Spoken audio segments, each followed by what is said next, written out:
Hello, welcome to the Bald Explorer Live. This is Richard Vobes. And this is the lovely Julia.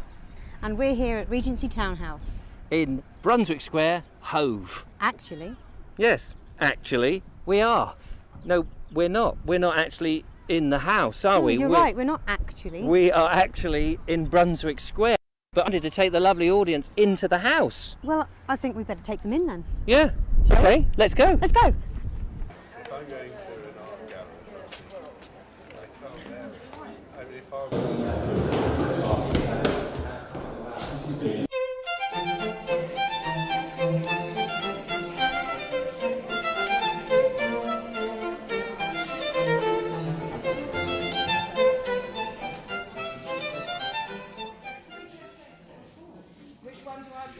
Hello, ladies and gentlemen. Welcome to the Bald Explorer Live. We are live. I'm Richard Vobes. And I'm Julia. The lovely Julia. And we are live from the Regency Townhouse in Brunswick Square in Hove.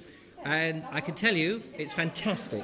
Isn't it fantastic, It's Julia? wonderful. It's amazing. And you look fantastic. Thank you. And I look divine.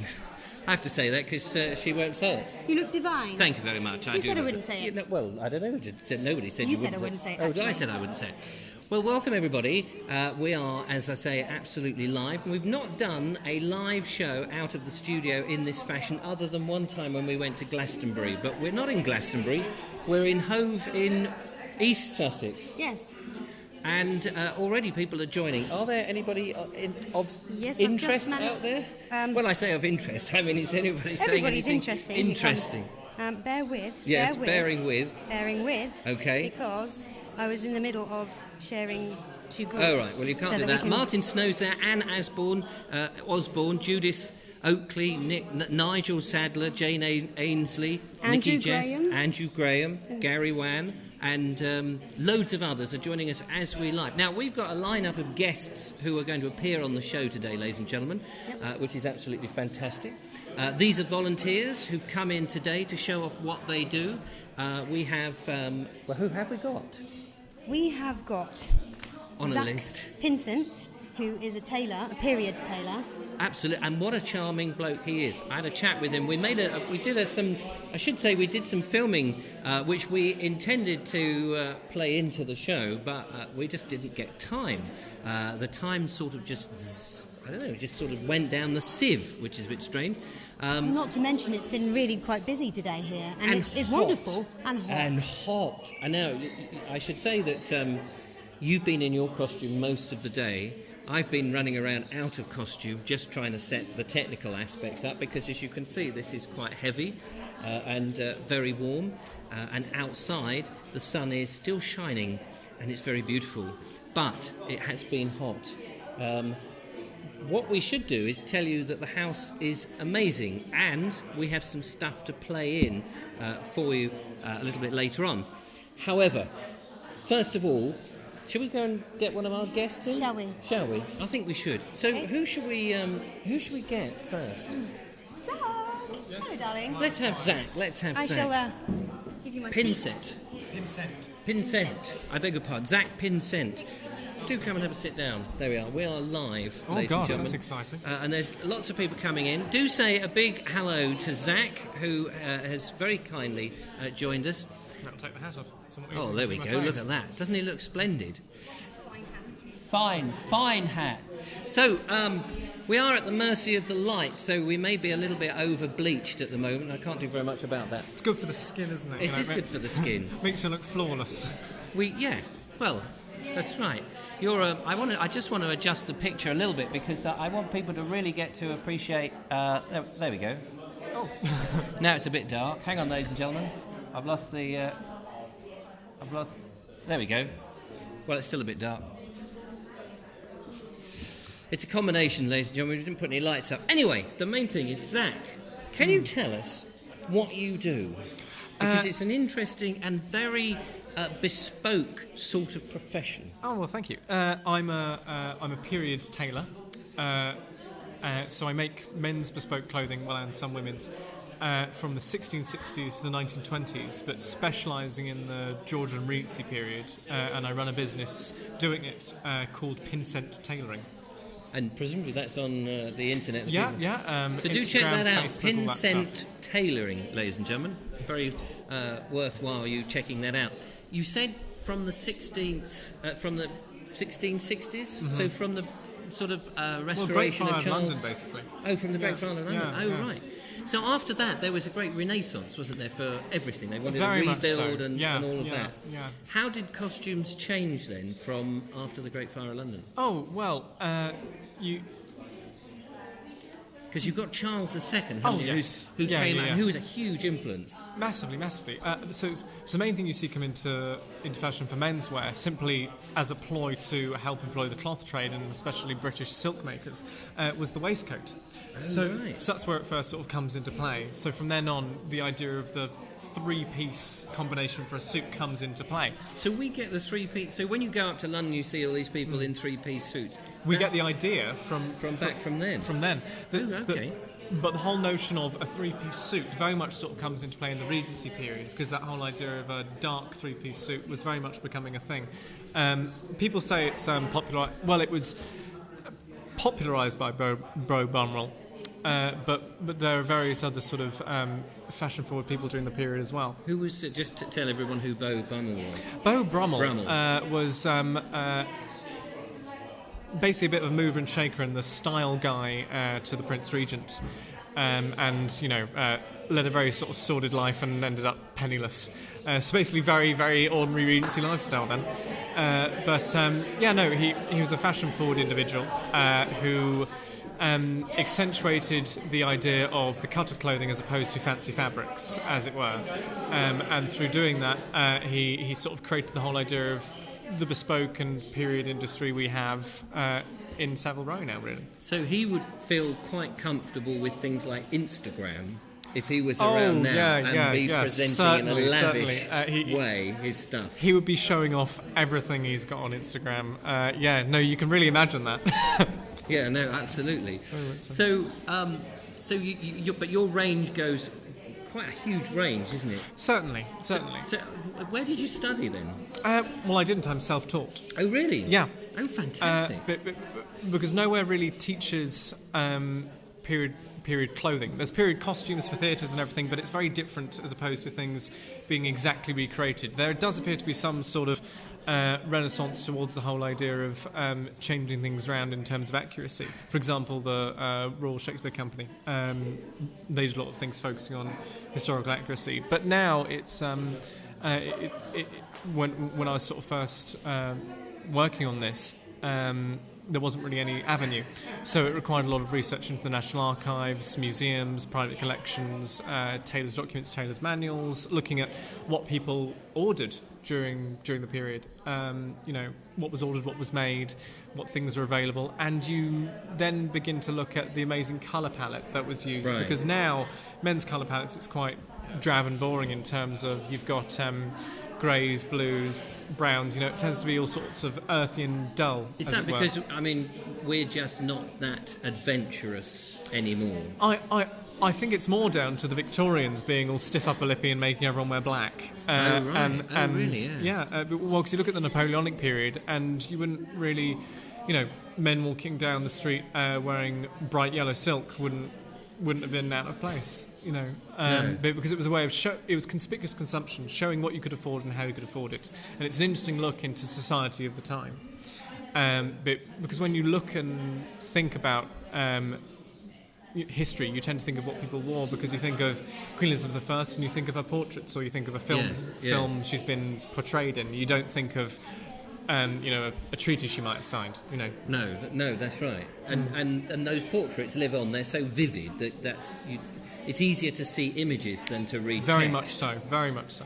Which is, I think, you must quake in your boots when you watch certain programmes or television series, is when you get a sort of maybe a biased view, but that's what people think people wore. Well, in terms of a lot of period dramas, unfortunately they're not terribly accurate, mainly because it's harder, but also it's mainly because they assume the public don't want to see or won't like it, or it's not sexy enough. But I think that, if everything was done accurately in terms of the costuming especially, it changes the way you stand and sit and the way you interact with one another.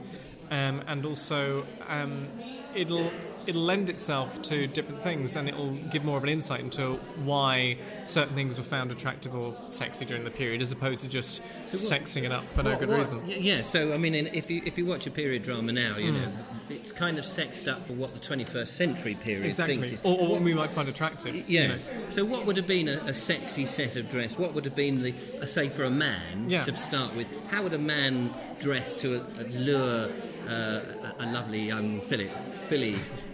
Well, you'd generally probably want to. Well, this is a very summer attire, so it's quite light and linen. But generally, you'd like to wear a sort of dark tailcoat, light waistcoat, and probably a buckskin breeches. So it shows off your thighs, basically shows off your thighs, and the stockings show off your calves. It's very much a leggy time for man. Oh right, because really. I'm actually wearing. They're sort of choppers, but they're supposed to imitate breeches, and they're very comfortable. Oh yes, yeah. And when it's hot, actually it's quite easy to move around, and you don't feel sort of all sweaty. Precisely, because after all, the closer something fits to you, you look at modern sportswear. Yes. It's skin tight, therefore you can move in it. Yes. So why shouldn't clothing you're generally in be the same? Because, for example, with the outfit I'm wearing now, you can lift your arm up with no problem. But if you're wearing a modern suit, the armhole's a lot lower, so as soon as you lift your arm, you drag up the whole jacket. Oh yes, that's true. Yes. Oh, how interesting. And what about from the female perspective then? What would they be doing? Are they still trying to show as much parts of the body as they can get away with, or is it a different feel? Well, the Regency period's very different, simply because it was less prudish as we're sort of generally led to believe. Because for women it was all about, you'd wear your sets of stays, so you'd push your bosoms up nice and high and have your skirts from there. So it was all about showing cleavage, décolletage, and neck and everything. But actually the most desirable part of a lady would probably have been just here, so where the sleeve ended and where that dead space between glove and sleeve. Oh right, so it's still sort of skin. Yes, it's certainly, a little bit of skin being exposed. And people go, ankles. During the Regency period, ankles weren't such a big thing because, especially for dancing dresses, they would have been slightly higher and probably showing the ankles, so you have more range of movement. Now, I just want to go to a couple of questions that are coming up from our live audience. Nick Evans asked, does modern clothes cause digestive issues? So, or would these tight fittings have affected your... Oh, no, not at all. Because you're able to move more. Oh, yeah, but, well, after all, if something's made to fit you, it won't be constrictive or restrictive because it's made to fit. What about female and all these sort of corsets and things? No, is that a fallacy?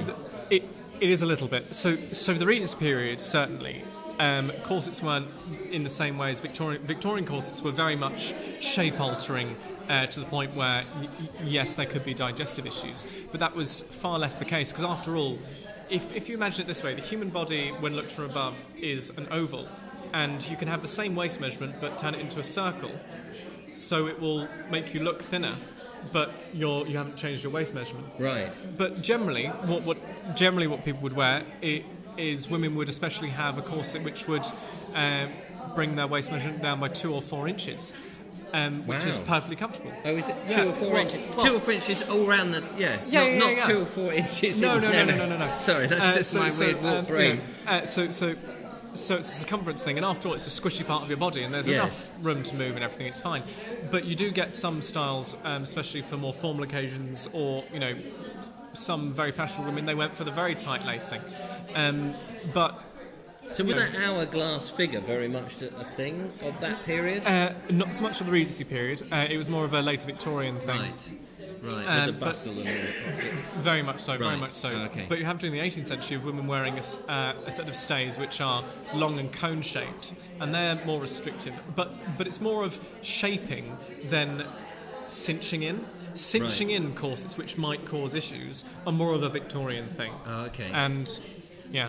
So, I mean, these days people women like to have a big bust, but all of this seems quite tight, and so was busts and things... Well, it's more supportive than constricted around the bust, because having fitted and laced up ladies and everything getting dressed and whatnot for period productions and stuff, it's more like wearing a very comfortable, very supportive sports bra, as it were. You know. Oh, right. You know, okay. And yes, there can be some sort of fitting just below the rib cage and everything, but generally they're not terribly tight garments. Well, this is really, really interesting. We could talk about this. We've got lots of nice comments saying, Pam saying this is brilliant. Zach knows his stuff, a great guest. He's very informative, says Malcolm. Oh, thank you very much. Cynthia is agreeing with that. If you have any questions throughout, then do let us know them, and we'll be more than happy to put them forward. But before we let you go, Zach, you are a professional tailor, so you tailor garments bespokely for clients. Yes. And just tell us where people would be wearing the sort of clothes that you make. Well, generally I make clothing for persons that go to historical reenactments, historical dances, balls, military reenactments, people that do maybe displays in museums, as well as I've also produced things for display in museums. For example, I've made a banyan for the Handel Museum, so copying one of his. So I make it for a few different people, but basically anyone that wants something fancy and fun. Because after all, why not dress up? Yes, well, absolutely. And you look resplendent. I mean, this is just a costume I've hired, but you wear your stuff all the time. Yes, every day. Because I don't own any modern clothing at all. Not even underwear. There's only one way you'll find that one out. And we won't be finding that out on the show today. No. Oh, brilliant. How amazing. Oh, thank you. So, and you make them yourself? You don't have minions going around? No, if only. If only I had a small urchin to do my buttonholes, that'd make things easier. But no, devil's in the detail. So it's pincentailoring.co.uk? Yes. There we go. Or on Do Instagram, check them out. Facebook, So all that stuff. if any of you want to go to or are going to a historical event, you need that bespoke costume, you want to look absolutely splendid, you probably need a bit of time, because I no doubt you're very busy. Yes. But ladies and gentlemen, please, big round of applause for our wonderful guest. Thank you very much, Zach. Thank you very It's been much. brilliant. Thank Pleasure. you very much. Have a good rest of the afternoon will at do. the Regency Townhouse. Yes. Fantastic. There we are, ladies and gentlemen. We've got more guests coming up after this.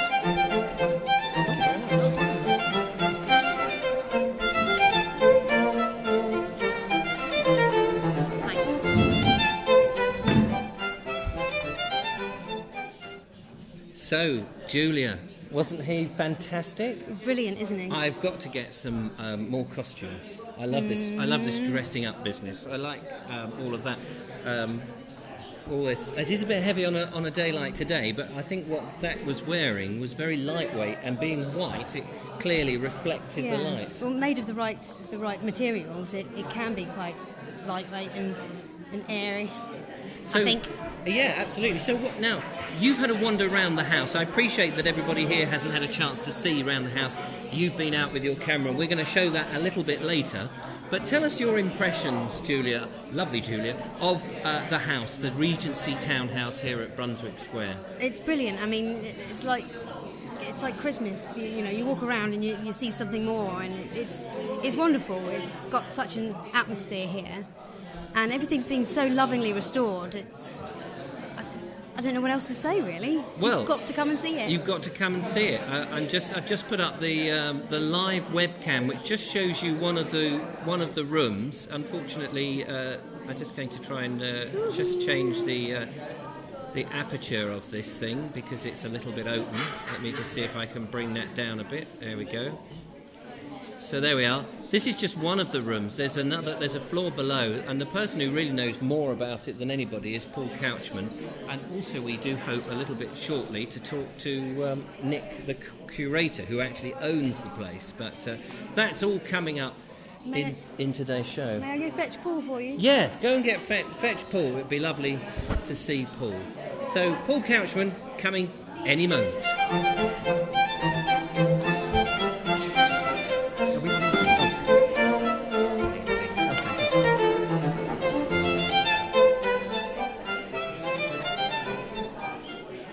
So, ladies and gentlemen, here he is, Paul Couchman. Now, regular viewers of the Ball Explorer will remember Paul when he took me on an exclusive wander around the house some time ago. You had a beanie hat on then. I did.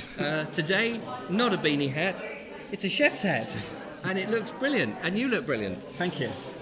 So, how's the event been going? Because I know it's been a bit of a sort of a nightmare in terms of, like anything, preparing and getting things ready. We weren't sure how many people would turn up. It was like a real big surprise. You know, there's people all... Even now. Now. If I just put the other camera on, we can see how busy just this room is. Oh, that's wonderful. It's remarkable. So I did loads of things on social media, and you Yeah. don't know, do you? You don't know. What's going to happen. You put a few tweets out, you do a few Facebook posts, and you think maybe 1 or 2 people will turn up, and then you get this. Do you know what the numbers are? We were 200 downstairs, but it must be more since then. Yeah, because that's the about last an figure hour I heard. ago I heard it was like 200 and something. Jeez. So it must be over 300 now. No, that's good. With Jane Ainsley from Lancashire is saying, "Hello, Paul Couchman." She's obviously seen the video. Fabulous. And great hat, says Maggie Walters. It's good, isn't it? Yeah. Is that the sort of hat they would have worn? Exactly. Yeah. I was just talking to Zach, with your next guest. Yes. While he popped off, Yes.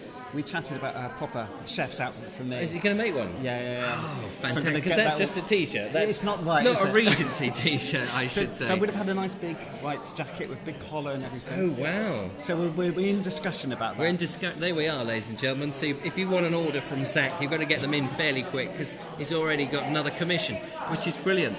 So where have you spent most of today, Paul? In the kitchen. In the kitchen. Surprisingly.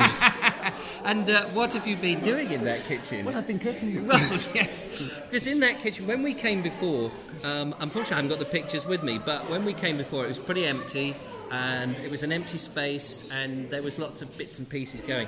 When I came this morning, ladies and gentlemen, we checked in, and there was nobody here other than Julia, myself, you, and a couple of the volunteers.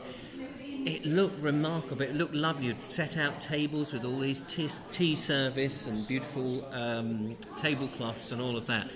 I guess that's been filling up throughout the day with very thirsty people. Right from the start, actually. Has It it? really surprised us because we thought maybe a few people would pop round and have a cup of tea, and it was a constant stream of people. And there were guided tours, and the people would finish the guided tour in the kitchen. In the kitchen. And end up having tea and cake with us as well. So it just went on and on and on. And the day has gone so fast. You've probably seen it as well. It's just like flowing by. We were trying to film a whole load of interviews and stuff that we were going to include in this. But we're going to edit those up and put them on the website and share them with you so that you can let other people have them, which will be great. So that's good. Jane Ainsley's asking, is there any tasting? Yes, hold your horses there, Jane. And Maggie says, looking forward to seeing you and Zach in tailored chefs in the future. Oh, well, that's brilliant. Yeah, if you have any questions for Paul, now's the time to get them through. Remember, he is a historic chef doing historic stuff. So let's find out a little bit from you then. Because you've come in with some goodies here. I have. What have you been cooking? Well, I'm sorry, but I had lots more, but they've all been eaten. Yeah, I know. Because we were so busy, we didn't get down for a cup of tea and a bun because I was interested to see what there was. And somebody said, I overheard someone saying, all the food's gone. So I was going, oh no, what have we got for the show? I managed to save a few pieces. Oh, fantastic. So where do you get the inspiration from? Where do you get the ideas for what you're going to recipes. Absolutely old recipes. Genuine recipes. Yes, genuine recipes. So I look back to the period of the house and I try and work out what was cooked in the kitchen. Right, and of this house? Of this house. That's amazing. And I recook it in the same kitchen. Oh, isn't that Mad idea, really? Well, no, I think that's great. And do you feel a connection when you're cooking? Absolutely. Do you feel that you're there, if it wasn't but for the space of time, you could be there doing it? Absolutely. Yeah, you stand there. This morning I was completely alone in the house at 7 o'clock. 7 o'clock? Madness. Baking. And you look up in the sky and you see the blue sky above you through that skylight and you think, well, aren't I lucky? Aren't I lucky to be here with my hands in dough? Yes. 7 in the Because morning. if you're a baker, that's what you want, your hands in dough. Exactly. No, it's an honour actually to be here. And to serve people. Yes. Serve them and what have wonderful people food. been saying? We did something called a fancinette, which has just gone crazy. What is that? It's basically a pastry base. There's a sort of custardy layer in between, and then meringue topping. So it's a bit like a lemon meringue pie, but slightly different. But small little tastes. Delicate portions. Yeah. It's something the Prince Regent would have eaten in the Royal Pavilion. Copiously. Cooked by the celebrity chef at the time, Anton Karim. Karim. Oh right. How fantastic! Yes. Because in the Brighton Pavilion, we were talking about this just this morning. The kitchens were enormous, and I was reading just before we came a couple of days ago that the kitchen was fitted out with state-of-the-art stuff. I mean, I suppose you would imagine royalty would have state-of-the-art stuff, but you made a comment which I thought was pretty telling, that really the Royal Pavilion was kitchens with a few little rooms based around it. Yeah, not so much a place to come to eat. Yes. Do you know what the Prince Regent liked to eat? Well, I've got a menu. I mean, this is ridiculous. I've got a book which has 3 pages full of the menu that Kareem made for him. Wow. And it's just practically every food you can imagine. Gosh. And Kareem left. He only stayed there a year. Oh, did he he? was annoyed. The Prince Regent loved to eat, but he didn't really care what. I see. So he would spend time making something, finesse it really well. And it was like, well, I could have had a bag of crisps or whatever the equivalent was. Whatever you made it, he'd eat. He'd eat. So he just Gosh. wasn't a fine taster, connoisseur of food. Oh, how And after a interesting. while, Kareem just had enough of that and went off to cook for other people who were more into food than he was. Oh, well, that's so funny. That's so funny. Alex Whitlock wants to ask, do they cook partridge in pairs? We haven't. You haven't yet? Yeah. Is this some sort of pun? I don't know. It's partridge in pairs. I don't know. Marie Paul says is trying to find recipes must be so much fun. Absolutely. And they're all online. You just have Yeah. to type online. Because so a lot of them easy. haven't got copyright anymore. And so you Oh, just right. type in. So these old books with these old recipes, like Google Books, they Yeah. sort of photograph all the books. And It's you all can, there. How interesting. Do you have to decipher it a bit? It's not easy to... Well, I was going to say, because Yeah. it's in sort of oldish English, isn't it? And what about, they're weighing in imperial measurements, presumably? Well, they're called a peck of flowers, another thing I found. I had peck to look of up that. I flowers? can't remember the exact Oh, I weight. love it. A peck of flowers. A peck of flowers. So that's great. Where do you source? Where do you source your recipes? So let's have a online. look at some of this food. So what have you got? Let's have a look at what we've got Well, these are here. some of the things I've been selling. Yes. So I've made some lemon pickle. Can you Shove see it that? right up in I front will, of the actually. camera, yeah. Let's see. I'll just. There we Oh, are. there we go. Oh, there we we can go. see the little lemons inside, Wow. preserved. Lemon pickle. Lemon pickle. And they're quite a sizable. You know, when we do a pickle, we tend to chop things Yep. up much smaller. Is that what they would do? They would just have a You much chop- bigger. You chop them up when you serve them. Oh, you chop. Oh, right. What And a apparently they had very plain food, and so they needed something to yes. spice To it up a spice bit. it all up. And because they didn't have fridges and there's all the modern stuff, but they did have ice. They'd had ice, but ice was expensive. But yeah, and mainly used for confectionaries, wasn't it? That's absolutely. Yeah. Ice cream, which was Ice- really expensive at the time, and Wow. now we just Yeah, eat it like, now we you just, know, that's right. Well, we take everything for granted, don't we? That's the trouble. I'm just going to pop this in Yeah. the camera as Yeah, well. yeah, So yeah. this is some. What is that? Well, it's it's picking. Julia, have a look at this. Get your face in here, look. Look at this. go. That looks like brains in a jar. Brains. It, Yes, it does. It isn't brains in the jar. Are you sure? Yeah, I'm sure. It's a sort of early form of piccalilli. They called it. Oh, is it? India pickle. Oh, lovely. India This is where pickle. So piccalilli comes from. what's inside then? So I've got cabbage, onions. There's some cucumber. What else? Cabbage. And what gives it the kick? The vinegar? Yeah, but also loads and loads of spices. So lots and of pepper in there. spice- Long pepper. Long pepper. Yes. So, and the spices are the things that makes it expensive because they had to be sourced from, well, the spice islands, or the spice, Exactly. where India and so on. So that's amazing. And have you been serving that up?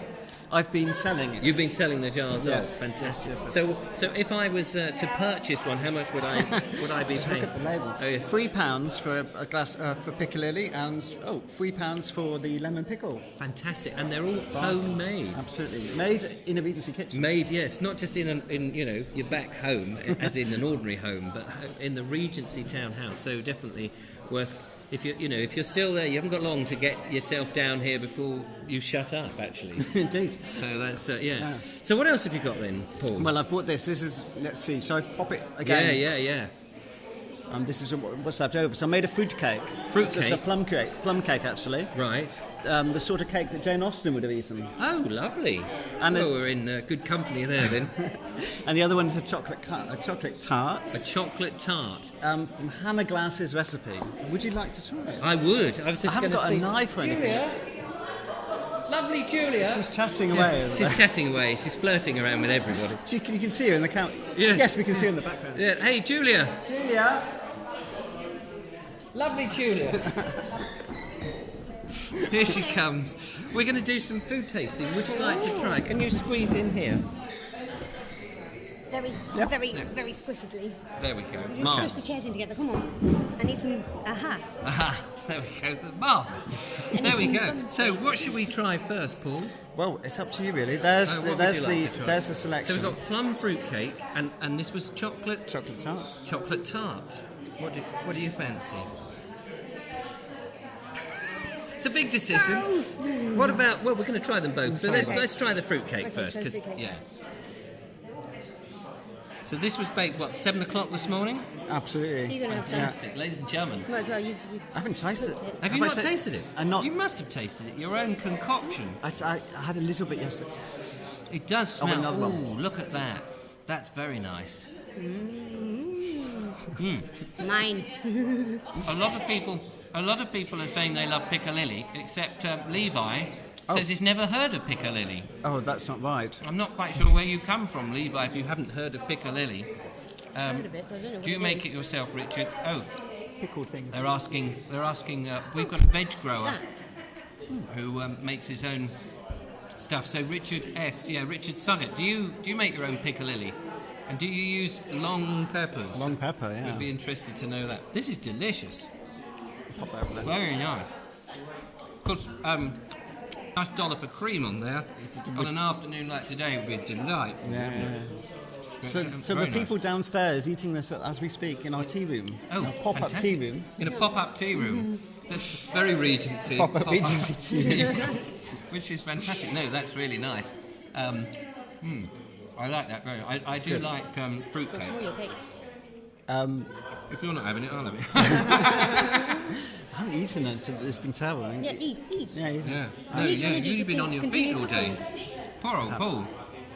So now we have the delightful thing. So Regency people, did they like sweet things? Was sweet things there? Absolutely. They did. Tell us a few sweet things that they would have been eating. Well, last time, things like cheesecake, funny enough, cheesecake is 18th century. Is it? Yes, everyone thinks it's very modern. Right. Not at all. So Hannah Glass has a recipe for cheesecake. Oh, wow. It's a nice sweet cheesecake. I made the last Dine Like a Servant. I made jellies in layers. In layers? So sweet jelly layers. Different flavours of jelly? Yes, so it was a striped jelly. It looked beautiful. Striped jelly? How lovely. That sounds very nice. What's the most difficult recipe that you've had to try and replicate? At the moment, I've got these wonderful... I haven't brought one up. I should have brought one up. I've got jelly moulds down there, old-fashioned jelly moulds, and I can't get them to work at the moment. So that's the trouble. Because they wouldn't have gone to Sainsbury's and bought one of those, those horrible jelly wobbly things that you just had hot water and shove in the fridge. No, it's calf's feet. You boil them down It's together. what? Calf's feet. Calf's? Calf. Calf. Oh, calf. Calf, sorry. Is it really? Baby Yes. cow. Jelly Yes. is made from calf's feet. Yes. Who Yeah, knew? hooves. I haven't tried that yet. You knew? I didn't know. Calf's Yeah, no, feet. people Yeah. have always reminded me of that. I'm an animal lover. People will always tell me that stuff. So, especially when you're eating the Yes. jelly, as you're sitting there. Is that still the case? Well, actually, gelatine is It's made from it's animal made from bones or animal something. products. Yeah, vegetarians can't eat it. I have a vegetarian jelly, but the trouble with that is it's not as bouncy or as Right. wobbly. Yeah. Oh, So, I see. you know- How would they colour the jelly back then? Oh, all sorts of horrible things. But like really, I've got- insects and things to get the sort of exactly. cochineal No, outcome. horrible things. I won't actually. But not what you're eating. No. You don't want to know about it. All right, fair enough. So let's try some of this because you're coveting that now, aren't you, lovely Julia? Well, it looks so good. It is. Would you like to snap a bit off? It's full of really would. bad things, I should say. Oh. Lots of cream and So chocolate. when you make your genuine, authentic meal, are you making it from those particularly nasty things? So if you made the jelly, would you? No, I have to adapt Is there it. a bit of health and safety involved? Yeah, well, a good example is musk. They used to eat. They used to have it as a flavouring. Musk. The thing that's in perfume now. Yes. Where do you get musk from? Just remind me. It's civets, yes. Yeah. Civets. Yeah. It's from an animal's parts, basically. Oh. Isn't it from their rear parts? Indeed. So what you're saying is that those lovely ladies who would put on a bit of musk and all of this actually are now honking like some animals, some diseased animals' parts. Yep. And Fabulous. They used to eat it as well, and we don't now, obviously, but No. they used to think that was okay as a flavouring Gosh, in food. how exciting. How thrilling. And now we just use it as perfume. So you're already into the... What do you think? We're waiting for you again. How is that? I haven't tried it. Yeah. Oh, wow. I left plenty for you. This is really nice Super because you've got different textures as well. You've got, that is it's good. a very soft chocolate on the top, and then you've got that lovely pastry. But the pastry's not too sweet or anything. I put a tiny bit of sugar in, but not much. No. And I also put a bit of salt in with the chocolate, which is did a you? really good tip. Well, people love all that salted caramel at the moment, don't they? So maybe I don't know how modern that is, but Well, it isn't actually. That's the thing. there's nothing. Yeah. There's nothing new, is there? Under in what do they say? There's nothing new Under the sun. under the sun. Thank you very much. Let's see if we've got any other comments and questions coming in for Paul. What does Paul salt the veg for a few hours before picking? Oh, does Paul? Yes. Do you salt the veg Yes. before picking? Oh, pickling. Yeah, absolutely. I Sorry, said a misread day before, 24 hours before. 24 hours before. Yeah. Oh, okay. It's a long process. Maggie says, was less sugar used back then, and was sugar more difficult and expensive to come by? The first answer is they used a lot more. They used a lot more? I have to adapt the recipes because they're too sweet. Too sweet. Not Yeah. for you, I don't suppose. Our, Lovely, Julie. our tastes have changed. We like less sweet food now than we used to. It seems funny, but I'm way out of my time. So were they their teeth being affected by that? of course. Yeah. Of course. I suppose that's why the paupers were having their teeth taken out and given to the rich. But the rich people had worse teeth because they're eating more sugar. Oh yeah. How interesting. There's an irony it's for really, you, isn't really it? fascinating. There's famous society ladies that I think it was 70 the Prince Regent. She wouldn't open her mouth in public. Oh really? Because she A was bit that like embarrassed. like Posh Spice now, really, isn't it? Oh, is it? Sorry, that's a bit mean, but Shouldn't laugh. I did. but because her teeth were so terrible. So very rich, but awful Yes, teeth. but that didn't put them off. I suppose once they're hooked by all this wonderful stuff, and of course late. they can have it. And now I remember we were speaking about this before, about the opulence and the showing off and all of that. And I guess the food is part of that showing off. Absolutely. Overcated. Overcated. So maybe an eighth of what they produced was eaten. The rest just wasn't eaten. And what happened to that? Was it given to the? Well, that's what's wonderful. It was given to the poor. It was. At first, it went to the servants, Right. in strict hierarchy from the housekeeper, Yeah. well, butler, housekeeper, cook, and then worked its way down the servant hierarchy. Gosh. And just behind us, I mean, right back there is the stables. Yes. Right behind Beyond the Out the stables, window. you've got a street, well, mews basically, and that's where all the poor were.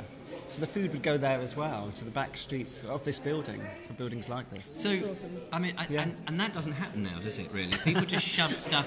For what they don't eat goes in the bin, and nobody gets a chance. That's a good point. And the bin men pour in dyes and stuff to stop people from, No, I from mean, getting in the there. people in Brunswick Square don't pop round to, I'm trying to think of a nice neighbourhood, not so nice neighbourhood in Brighton, but they don't do it, do they? No, it's fascinating. Well, this is really, really good. You're obviously very pleased with the event and how it's gone. Yeah. When is the next event? I don't know, yeah, that's what people have asked, yeah. I must excuse myself. I'm getting very hot, sat squished here, and I'm uncomfortable. Will you And we go need and to find your source- next guest. source our next guest. Who is our next guest? We have, well, it's either Jenny or Jilly, depending on who I can get. Okay. Oh, Jilly, try and get Jilly. Try and get She might Jilly. be a bit camera shy, but She'll be all right. She's very good. Don't tell her where the camera is, which is absolutely brilliant. Well, Paul, it's been wonderful. Alex says I think musk glands Oh, there we go. are for attracting a mate of the yeah, animal. so too. So it's just moving species. One of my favourite sweeties are musk sticks. Have you ever heard of that? No, but I'd love to know. I now wonder what they were originally flavoured with. Oh, so I guess they're not flavoured with musk anymore, I guess not, but they're because made I think it's to... probably illegal. Yes, nobody wants to die from eating musk sticks. I didn't know this. This is very good. Thank you. There we go. My son has joined. Hello, Billy. Thought I'd say that. Get that in. I'm hungry now, someone says up there. Matthew says I'm hungry now. Yeah, well, you should have got down here. That's the thing. You should have got down to the Regency Townhouse. But time is disappearing quick. We've only got 20 minutes left. And there's only one bit. Go on, you have another. You could save it for the next guest. Oh, save it for the next guest. There we go. Has Gilly not eaten? I haven't seen her down there, so... Oh, right. Well, we'll save that for Gilly. What does Gilly do? Gilly is our volunteer coordinator. Right. And she does a marvellous job. She does a marvellous job. Well, Gilly has arrived, ladies and gentlemen. So, Paul, it's been an absolute pleasure as ever. We want to come back and, follow the story because it's really good. And do some cooking with you. Do some cooking. Yeah, I'm looking forward to find out all of that. So we should definitely do that. But in the meantime, thank you so much. Okay, it's been wonderful. Join us in a moment and we'll have the lovely Gilly. Thank you, Paul. Thank you.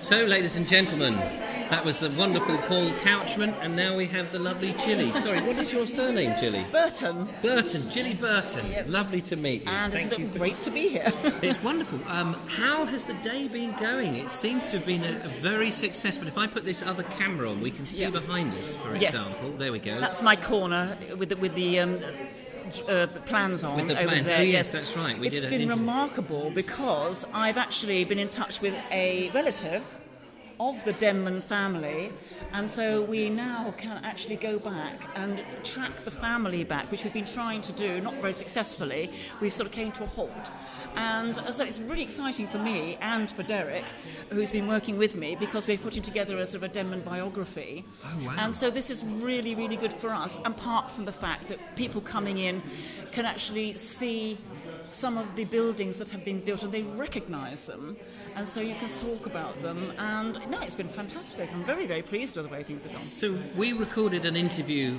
with you, Gilly, this morning, but we hadn't been able to edit it, hadn't had time to edit it and put it out so that you could see that. So obviously they may not quite know what you're talking about. No, that's okay.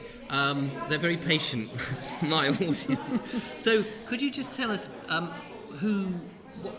Robert, was it? No, Denman, it's Denman and Son. Denman is and the Son. architects. But not of the Regency Townhouse. No. He is a Brighton architect. A Brighton architect, yeah. And his father before him was also a Brighton architect, but we don't go far as back as the Regency side. Right. So what period are we looking at? We're talking at the 1800s, late 1800s. So it's Victorian onward, really. Yes. But before that, his relatives probably were involved in the building of Brighton, because one of his relatives during the Regency period would be a master plaster caster.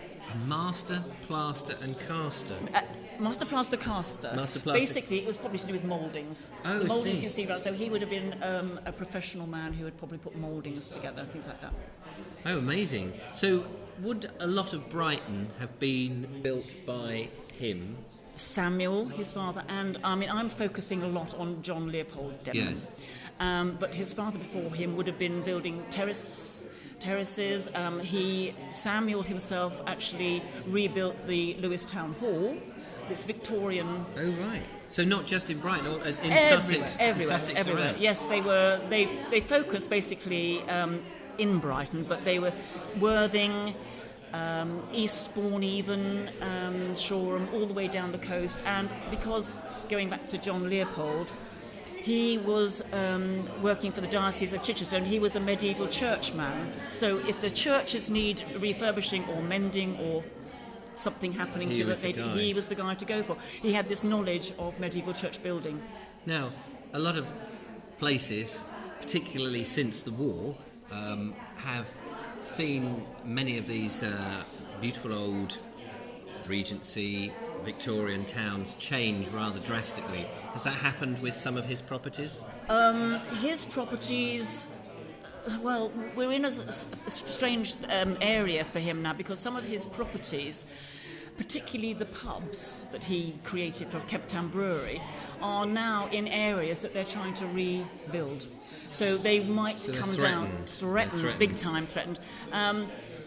It's a funny thing, because they're not they're basic buildings. Right. You wouldn't sort of say, gosh, this is an architectural gem, but it's the sort of what I call bread and butter buildings. Also, the kind of social history that goes with these pubs is really important. Yes. So, again, I was talking to a girl who turned up who was trying to save the Queen's Park Tavern, which is now called, I've forgotten now, it's called something different, but that's due for demolition. And the ship on the Lewis Road, that's another one due to go because of the rebuilding. Right, and people aren't investing money to renovate them, or I suppose He's not well known enough at the Right. moment, which is why this is our focus, really. So he's is not to a get Christopher Wren, then? No, that you no, can go, bless him. That's Yes. a Wren. Yes, as I said to you before, basically he's not a star architect, but he is one of these quiet architects that was trying to fit in with Brighton. Yes. So he's doing the classical thing.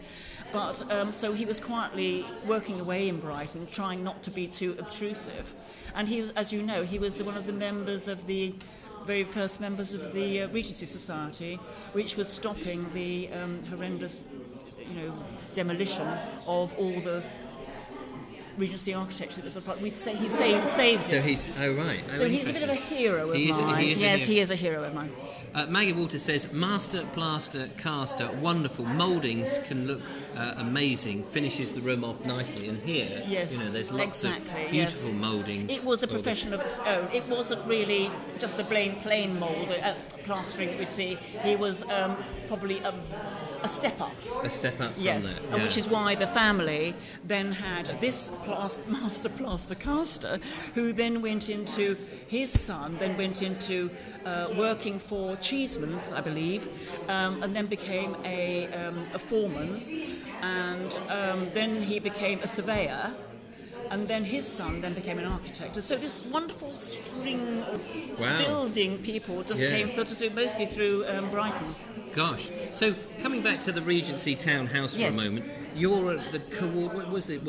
Paul said, and because it went straight over my head, something coordinator. Am I? Yes, apparently so. Volunteer coordinator. Volunteer coordinator. Also, I do the events as well. So it's help run the events as well. So, okay. So, what sort of events do you have here at the Regency Townhouse? Because obviously it's a charity. It is. And you, the volunteers come in, and I know they come in on a Thursday. And Friday. And Friday. Yes. And they work very hard. Yes. And this is a very long-term project, and you clearly need some money. Absolutely. Which is, I guess, what the events are trying to do. All the events are put forward. Now we have a costume talk and show coming up in June. We're probably full up with that one. We probably haven't got any more.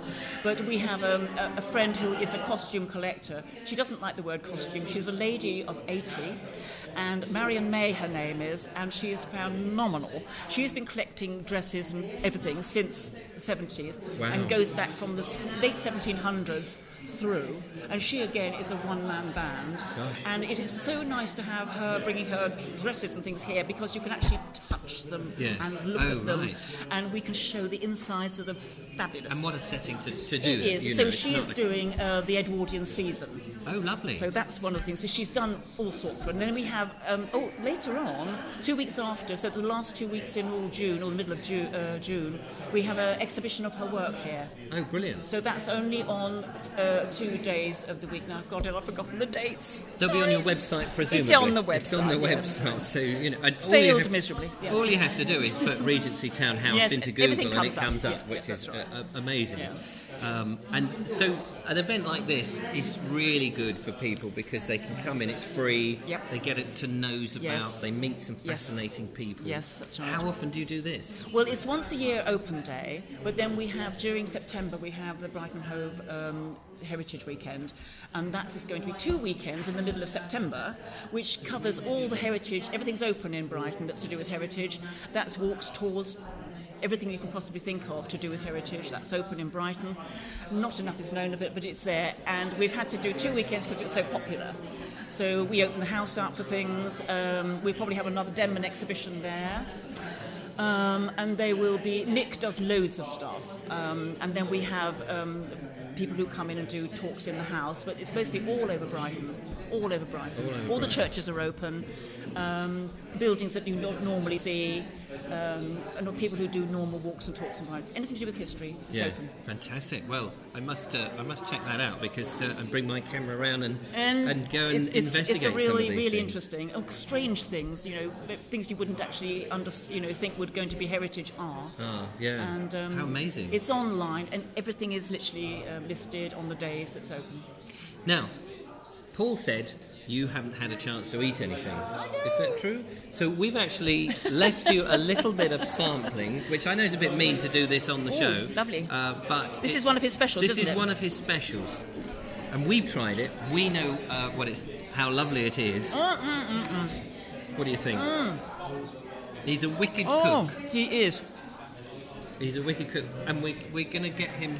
I'm going to come in and at some point film him doing some of his recipes and put them as little miniature. He is such a videos. bonus to the house. Seriously, we wouldn't be doing all these things without him. He's been an absolute positive bonus, and good food. We usually get to eat when we were doing the supper clubs downstairs. Like dine like Dine a servant. and like a lunch servant. with the curator. Lunch with the curator. Yes, that's Lovely. another good one. And usually we get the leftovers. I'm just like they used to. As Paul was telling us just before. Yes, how delightful. Well, Julie, it's been wonderful to thank you. Talk to you. Mouthful. Fantastic. We're only here for an hour, so we've only got 10 minutes left. Right. It's amazing. So Have I think Julia has gone off to try and get hold of Nick. Right. Have a quick chat with the curator. Shall I leave you now? Yeah, that would be fantastic. Where he goes. Okay. And whilst you go and do whatever it is you've got to do, say goodbye to a few people, I imagine. Julia has pre-recorded a little walk around the house, so we're going to have a quick look at that, ladies and gentlemen. So this is Julia's take on the Regency Townhouse. Good afternoon, I'm Julia, doing a Vobing report from the Regency Townhouse Open Day. Let's just go on in. Well, I'll have a quick look at that stunning terrace. You're going to go have tea downstairs? Let's go on in. That's what I come for. Yeah. Yes, so do we. But So here's the main corridor. It's set up as a gallery at the minute. It's very beautiful. There's a rosette up there. Gorgeous. Then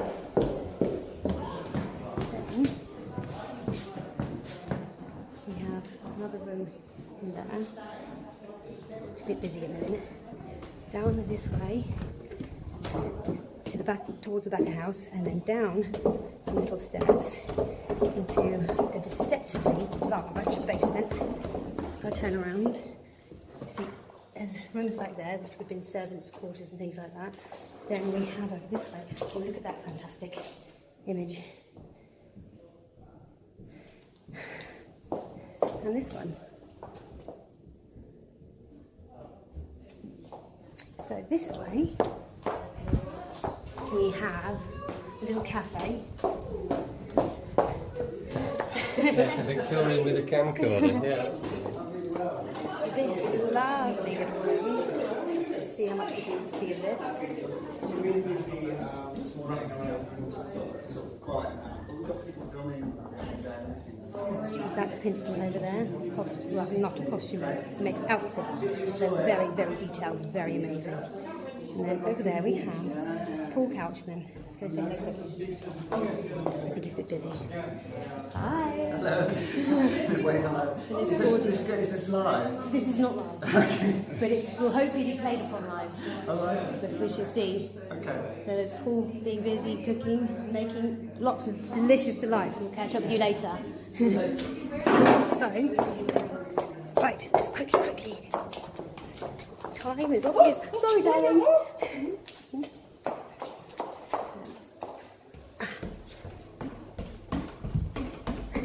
It's a little awkward trying to run around the house in costume, especially when you've got a big petticoat that keeps slipping. Shh, don't tell anyone. So, a little museum display case there.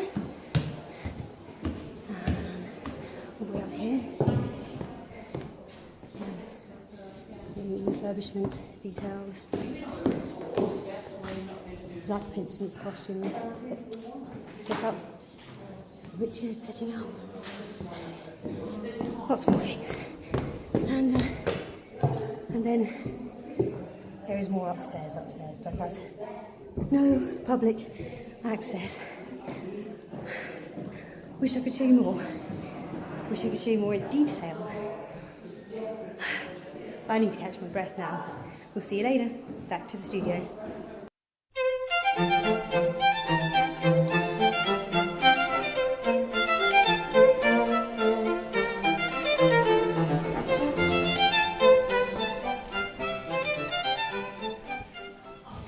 Good afternoon.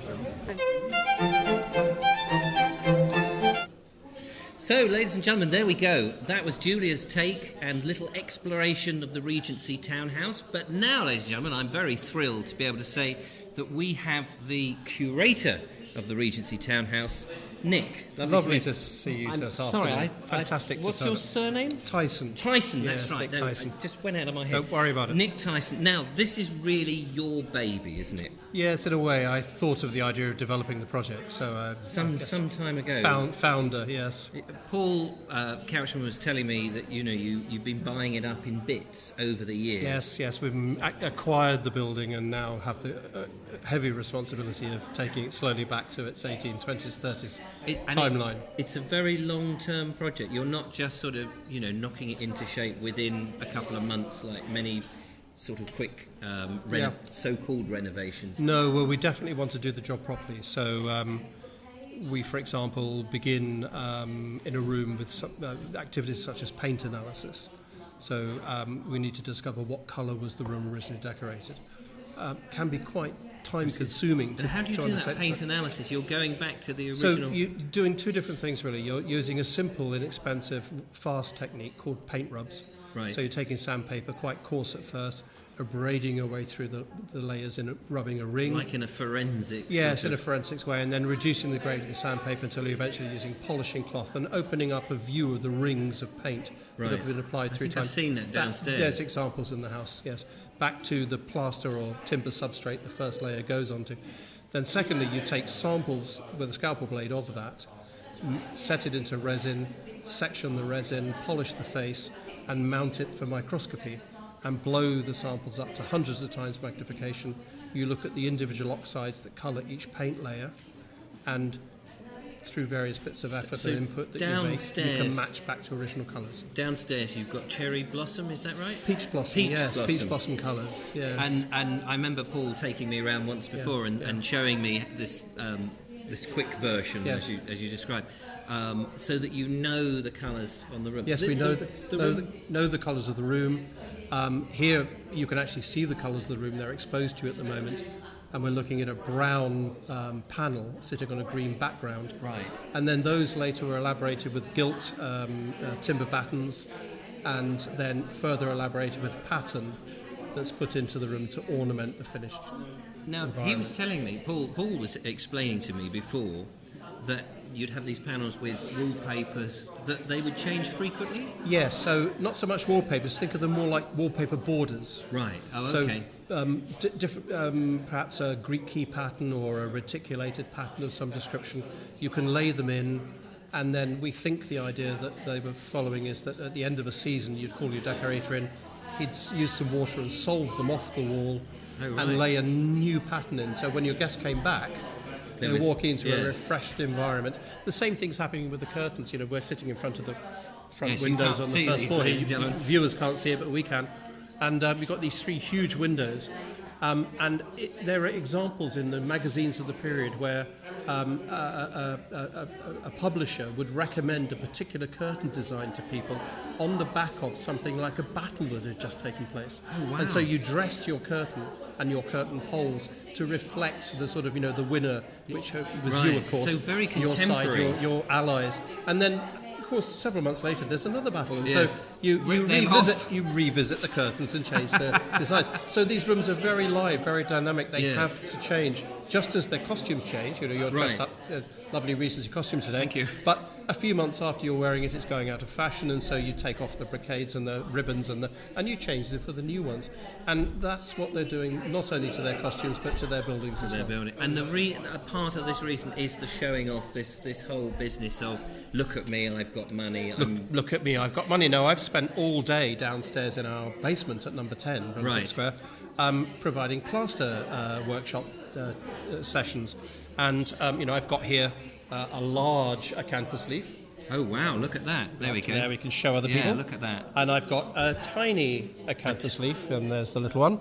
And these are made from... And these are made from, in this case, plaster of Paris. Right. And here I've got a little lion's mask face. Which is a bit bleached out, unfortunately. Yeah, a little bit bleached out there, but anyway, it's a lion's face. It is a lion's face, sorry and about this that. is the mould that the lion's face comes from. So that started off by being poured plaster into that mould. So they would carve the original thing in wood. Originally in wood. Make a mould. Make a master. Make copies of the master as moulds. In a rubbery... Get a negative space in gelatin originally. Oh, in gelatin. Because they don't have silicon rubber like we use now. No, of course. And then you fill that negative space up with wet plaster.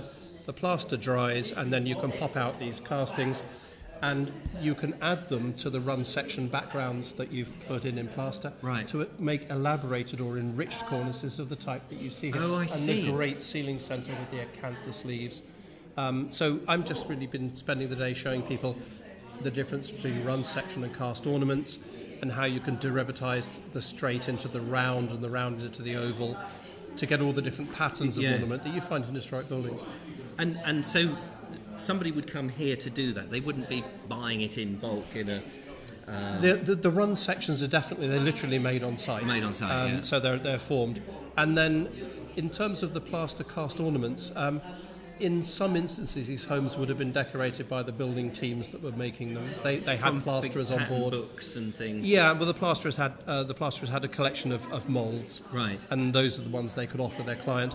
And then if those were not adequate for the purpose, they could turn to a large specialist firm, just as we might today. George Jackson's was working by that stage in London, and they're commissioned to various activities down in Sussex, including the Pavilion at one point.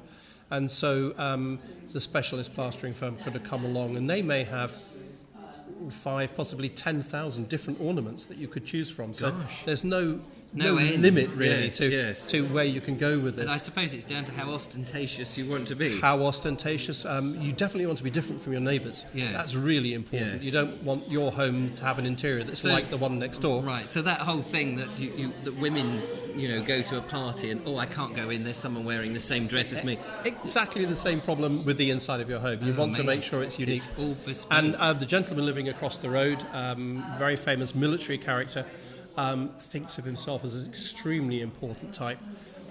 He goes to town on his Brunswick home, and I should say there's almost twice the amount of moulded ornament in his house that anybody else in Brunswick Square has. And when he'd finished installing it, he had all of it gilded.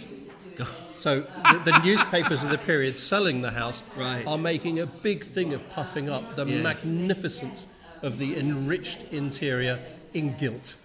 Gosh, so I mean, and that must reflect then on the people opposite, thinking, how do we top this? How do we compete? If you get into that game, and let's face it, most of the people here were, then you probably... This wouldn't be their main house, would they? Some of them might have country houses, that this would be their seaside retreat. For a few people, they'd have retired here at the end of a working life. Right. We get a lot of diplomatic and military types retiring to Brighton in the end of their life, in the Regency period.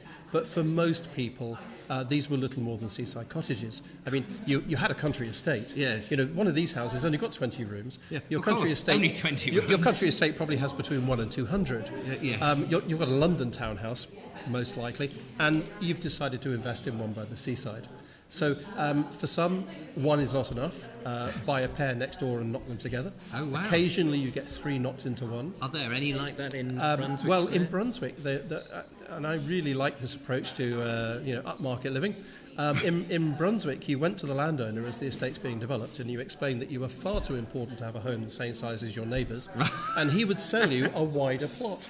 Right. And so if you look at the estate and you look up the rows, you'll notice that certain houses, 9, 10 and 14 really stand out, are much, much wider than the other properties in the Yes. estate, and it's a way of reflecting your wherewithal in the world and the community in which you which I operate. guess was so important. So important. So important. Yeah. So this is, as I said at the beginning, a very long-term project. What has been the most difficult aspect? And of course, there's a myriad of difficult things, I'm sure. Oh yes, I mean, I'd have to start ticking off long lists. I mean, funding is always challenging because there's lots of old buildings in Britain and not enough money to fund their repair.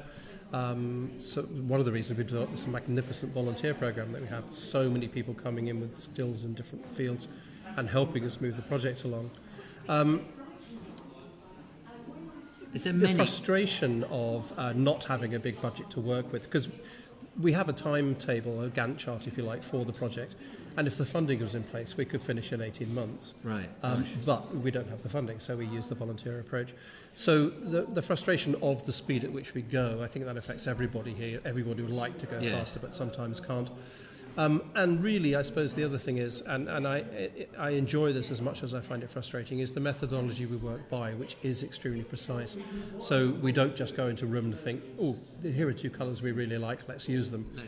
Everything is work from first principles, so you need that early analytical investigation to drive things forwards, and that works at every level. So the paint, the plaster, the timber, for the joinery works to the doors and the windows and the like.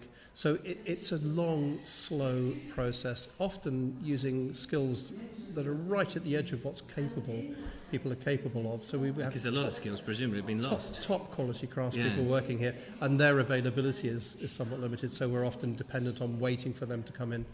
And training other people to copy their skill set. Absolutely, yeah. So, and what strikes me is that it's part of the interest, I suppose, for the public is this journey that you're on of restoring it. People can come back at different times, whereas if you did it all in 18 months, they might come in once. It's strange. A lot of people now say to us, I hope you never finish, because I really like it as a part-finished project, because you can see, for example, you can see where the plaster's missing, you can see the building fabric. Yes. And that leads to discussions about, what is the nature of the building fabric, what are they using. One of the things I think is most poetic about Brighton townhouses, we're sitting on the edge of the sea here, in seaside homes, and the historic properties of the city these days are built with the animals of the sea, because the Bungarouche walls that we have are flint and lime, and the lime, of course, is the exoskeletons. Well, the lime is obtained by burning chalk, and chalk was the exoskeletons of trillions of little marine organisms that precipitate down to the bottom of the sea table and become. I've never thought of it like that. Chalk geology over long periods of time. Gosh. And the flint that we use is now thought to be the sort of remnant of these giant sea sponge colonies that, again, over geological time are compressed into the flints that we see.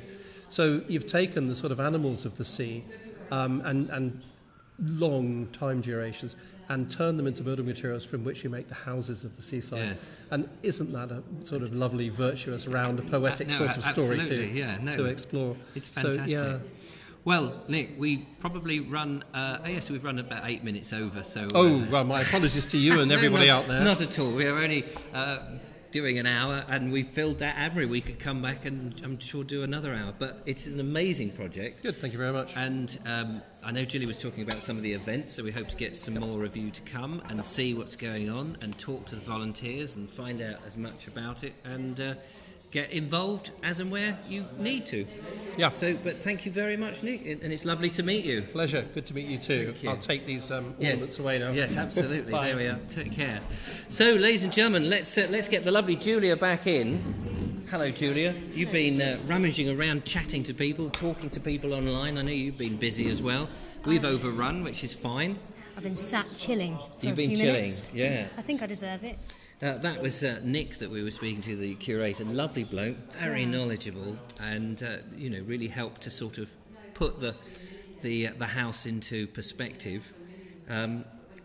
Just to round up, then, we watched your little video where you went round, which was fantastic to see. What's your view been of the day as somebody who's not been here at all before? I mean, I've only been once. So. I'm hooked. It's lovely, isn't it? I'll be back. again and again. This is the trouble with the Bald Explorer stuff. We go to places, don't we? Like when we were doing these costumes, and you went, "Oh, I want to volunteer here." It's like, you know. Oh, at Glad Rags. At Glad Well, Rags. they did say they needed a model. I was like, well, I like wearing dresses. And why not? And why not? So we should say thank you to Glad Rags, who've given us the opportunity to dress up. And you can get just search for Glad Rags costumes online if you fancy some and you're in the Brighton area. But we've had a lovely day, haven't we? We have. It's a shame we've not seen so much of you in today's show, but you'll be back. Yes. And we're going to do some more videos and bits and pieces. The interviews that we filmed will be on the Facebook page, so you'll be able to find out a little bit more information. We'll put some links up to all the bits and pieces that you need to know. Linky. And linky. But We're doing links. is that what a link is? Yeah, I was trying to make some sort of change. Anyway. Well, it's very quiet now. If I put the cam on now, you'll see just how quiet the rest of the room is. A bit overexposed there. Apologies for that. But there we go. We're all done and dusted. So thank you so much, ladies and gentlemen, and we will see you in the future. See you soon. Till then, take care. Bye-bye. TGFN, bye. Bye-bye.